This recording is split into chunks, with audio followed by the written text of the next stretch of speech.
Vamos a continuar con el repaso de primera a los tesalonicenses. En esta ocasión veremos el tema, el resultado de un cristianismo coherente. Es con base en el versículo 8 del capítulo 1 que dice: porque partiendo de vosotros ha sido divulgada la palabra del Señor, no solo en Macedonia y Acaya, sino que también en todo lugar vuestra fe en Dios se ha extendido, de modo que nosotros no tenemos necesidad de hablar nada. En la lección anterior vimos que, en resumen, el apóstol había hecho dos cosas en Tesalónica. Primero, predicar fielmente el Evangelio, pero en segundo lugar, darles ejemplo de cómo era la vida cristiana. La unidad de estos dos aspectos, el Evangelio y la forma de vida, son esenciales para que la Iglesia cumpla su propósito en la tierra. Sin estos dos aspectos, el cristianismo pierde fuerza, porque experimenta una incongruencia o una incoherencia. La incongruencia de la Iglesia puede darse de dos maneras. Primeramente, puede haber una incoherencia entre el Evangelio que se predica y el Evangelio verdadero o escritural. No es que haya otro evangelio, le dijo el apóstol Pablo a los Gálatas, sino que hay algunos que los perturban y quieren pervertir el evangelio de Cristo. Y en segundo lugar, puede haber una incoherencia entre el evangelio verdadero y el evangelio que vivimos. Estos dos tipos de incongruencias le restan eficacia a la Iglesia en cuanto a su labor en la tierra. Entonces, si algo permite que la Iglesia cumpla con su propósito en la tierra, es la coherencia, es decir, la unidad entre el Evangelio revelado en las Escrituras, el Evangelio que se predica o se enseña y el Evangelio que se vive cada día. Pablo, Silas y Timoteo fueron coherentes con los tesalonicenses. Primeramente, el Evangelio que predicaron era fiel, sin distorsiones, ni herejías, ni ideas novedosas. En segundo lugar, el ejemplo que dieron con su comportamiento estaba completamente alineado con el evangelio que predicaban. Esta coherencia había marcado profundamente el corazón de los tesalonicenses.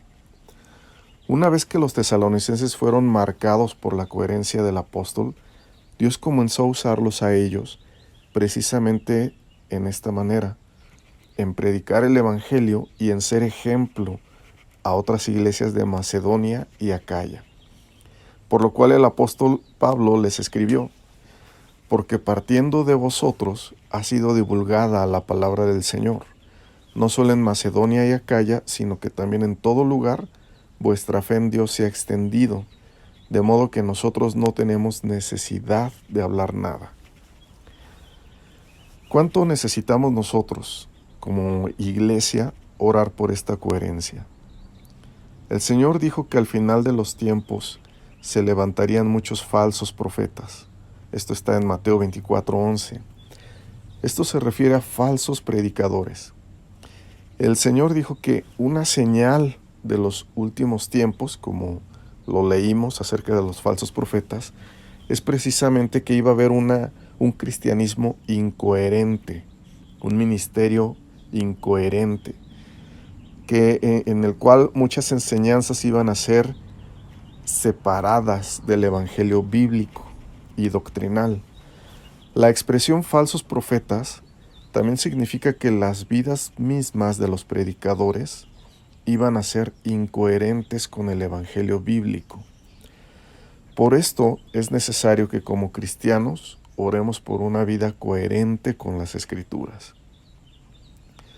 La palabra coherencia se refiere a que dos cosas están estrechamente unidas, que hay una armonía entre ellas, una unión interna que permite orden y sentido. La predicación, cuyo mensaje solo está en los labios, pero no se vive, no está en el corazón, esa predicación no puede marcar profundamente los corazones. Porque aunque puede emocionar o causar expectación en un inicio, pronto generará desánimo al percibir los oyentes falta de coherencia. Pero la predicación de una iglesia coherente permite que la fe verdadera se extienda a otras personas, como sucedió con los tesalonicenses.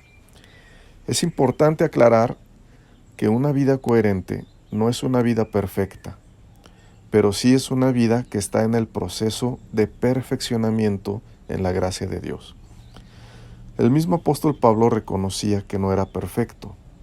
Él dijo a los filipenses, en el capítulo 3, versículo 12, no que lo haya alcanzado ya, ni que ya sea perfecto, sino que prosigo, y este es esencial para determinar cuando una persona está en el proceso de perfeccionamiento. Prosigo por ver si logro hacer aquello para lo cual también fue asido por Cristo Jesús.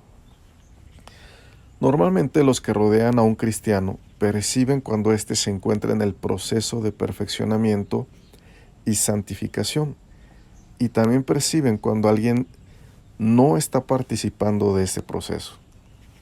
Una característica clave de los que están en este proceso es la humildad, porque solo en humildad se puede participar del proceso de santificación.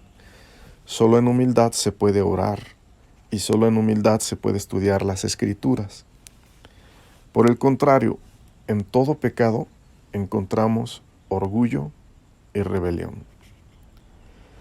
Recordemos de que antes que llegara el Evangelio a Tesalónica, los habitantes de esa ciudad estaban inmersos en la cultura grecorromana, que estaba llena de filosofías, de idolatría y de pecado. Tan solo a 80 kilómetros de Tesalónica estaba el monte Olimpo, que era considerado por los griegos como la morada de los dioses. Así que los tesalonicenses no estaban lejos de las enseñanzas de los filósofos, de la idolatría y de los pecados de inmoralidad y fornicación. Recuerden que estos pecados estaban muy relacionados con la religión de ese tiempo y de esa cultura.